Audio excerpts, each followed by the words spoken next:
night when we were starting to track those thunderstorms that became quite nasty. Well, nothing like that going on right now. In fact, on the horizon, things are looking pretty quiet. We go hour by hour, and we're starting our clock tomorrow morning because overnight tonight, we're looking good. All is quiet. Temperatures in the morning will be in the mid to upper 30s, low 40s along the lakeshore.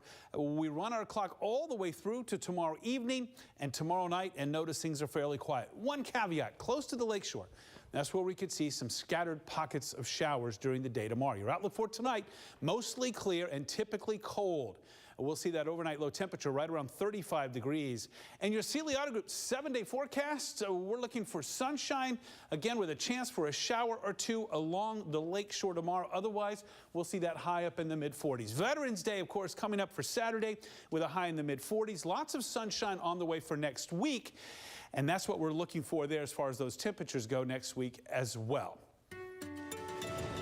Well, at this time of year, of course, the question is, what will winter be like? That's what's on everyone's mind. Will it be snowy and cold, or will it be mild, relatively uneventful season? Well, we are talking about El Nino here because that is what we look at when building a winter weather forecast for West Michigan. It's one of the first things to consider. Will we have an El Nino? Will we have a La Nina? And forecasters at the government's Climate Prediction Center are confident that this coming winter will be influenced by El Nino, and one that could be very strong, as a matter of fact. Now, El Nino is the name that's given to the unusual warming of the surface water of the eastern Pacific Ocean near the equator. And you know that warmer than average water alters weather patterns all around the globe. And El Nino is already developed, and it's likely to continue to get even stronger. And here are some of the impacts. Historically, a strong El Nino in winter has often produced a persistent, active Pacific jet stream that brings soaking rain to the southern tier of the United States. So wet here. Now, that warmer Pacific Ocean water pushes the polar jet stream up to the north. You know, that's what's responsible for our cold winter air. And that sort of confines it up into Canada there, and that allows warmer air to take its place. And the result is a warmer than average winter pattern for the Pacific Northwest, the Northern Plains, and the western Great Lakes, including West Michigan. Now, dry conditions are typically favored in a strong El Nino right about here in this section of the country. That's the southern Mississippi Valley to the northern Ohio Valley, and that really almost reaches us here in West Michigan as well.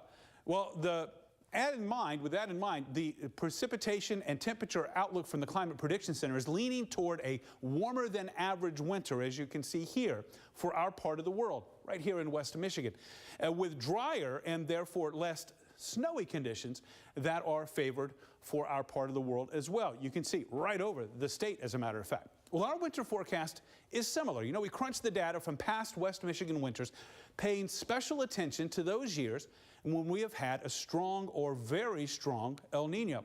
And a couple of things stand out. First, snowfall in strong El Nino years has typically been below average. And so we're a little more confident that we'll see less snow this year versus normal or above normal snowfall. Secondly, temperatures overall are more likely to be warmer than average compared to at or below average. So we're looking at a little less snow, I should say, and some warmer temperatures. So how does that translate to our outlook for snowfall? Because that's what everybody wants to know. And as I said earlier, we have higher confidence that this winter will have less than average snowfall, down about 20%. Now, our average annual snowfall for Kalamazoo is about 66 inches. So you take 20% off, and that means our total seasonal snowfall falls between about 51 and 56 inches of snow. Well, the setup for this winter looks similar to the winter of 2009-2010, when we also had a strong El Nino.